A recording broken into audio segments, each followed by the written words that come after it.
गोंडवाना साम्राज्य असीरगढ़ खेरला खेड़ला किला बैतूल जिले में स्थित असीरगढ़ के किले एवं बुरहानपुर जिले के असीरगढ़ किले में एक ही समानता है।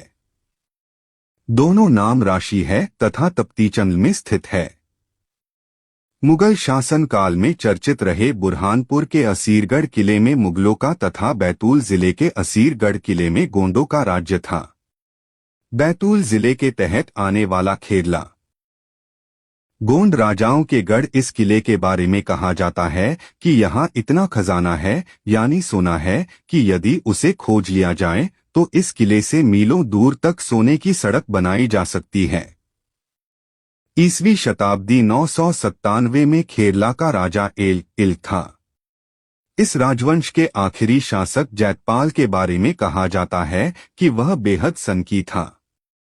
उस समय इस किले में लगभग 35 परगने शामिल थे। मराठी के ग्रंथ विवेक सिंधु में के मुताबिक सतपुड़ा के पठार पर स्थित बैतूल को बदनूर के नाम से भी जाना जाता है।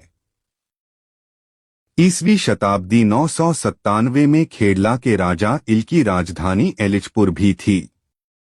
यह कहा जाता है कि जैतपाल के पास पारस पत्थर था। राजा इल के खेरला में आने वाले 35 परगनों में शामिल रहे असीरगढ़ किला का निर्माण कार्य गोंड राजाओं के द्वारा किया गया था। यूं तो हमारे देश के कई राजा महाराजाओं के किले उनके द्वारा जमा किए गए प्रचुर खजानों से भरे पड़े हैं। विश्व के जाने माने इतिहासकार टोलमी के अनुसार वर्तमान काल का बैतूल बीते कल के अखंड भारत का केंद्र बिंदु था। इस बैतूल में ईसा पश्चात 130 से 161 कोंडाली नामक राजा का कब्जा था, जो कि अपने आप को गोंड जाति का मानता था।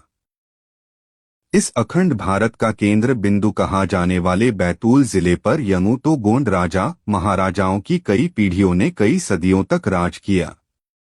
मुगलों के आक्रमण के पश्चात ही 35 परगनों वाले खेड़ला राजवंश के किले को मुगलों ने अपने अनिश्चित हमलों के बाद हुए समझौते के तहत उसका नाम बदलकर उसे नया नाम महमूदाबाद कर दिया। बैतूल जिला मुख्यालय से लगभग 10 किलोमीटर की दूर पर स्थित ऐतिहासिक महत्व की धरोहर कहलाने वाला खेड़ला किला आज भी जीर्ण शीर्ण अवस्था में मौजूद है। खंडहर में तब्दील हो चुके इस किले की दीवारों के बेजान पत्थर आज भी अपने साथ हुए बर्बरता पूर्वक व्यवहार को चीख कर गुजरे इतिहास की गाथा को ताजा कर यहाँ पर आने जाने वालों को एक पल के लिए स्तब्ध कर देते हैं और गोंडवाना की आन बान और शाह को अपने शीना तान कर जगजाहिर कर रहे हैं। इतिहास के पन्नों पर अपना स्वर्णिम नाम अंकित करा चुके इस किले के बारे में अनेक किस्से कहानियां सुनने को मिलती है। आज भी यही किस्से कहानियां इन किलों के हिस्सों में खुदाई का कारण बनते चले जा रहे हैं, जो कि लगभग गोंडकालीन तमाम किला महलों का यही हाल है। पर याद रहे, ये धन संपत्ति आसानी से किसी के हाथ लगने वाला नहीं है। बैतूल जिला मुख्यालय से मात्र 10 किलोमीटर की दूरी पर स्थित रावणवाड़ी उर्फ खेड़ला ग्राम के पास स्थित खेड़ला का किला की कई बार खुदाई हो चुकी है।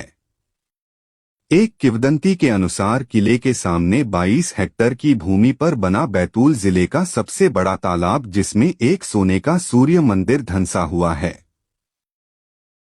इस मंदिर के लिए कई बार खुदाई हो चुकी, लेकिन बीच तालाब में मंदिर के धंसे होने के कारण उसे चारों ओर से हजारों टन मिट्टी के मलबे को आज तक कोई भी पूर्ण रूप से बाहर नहीं निकला पाया है।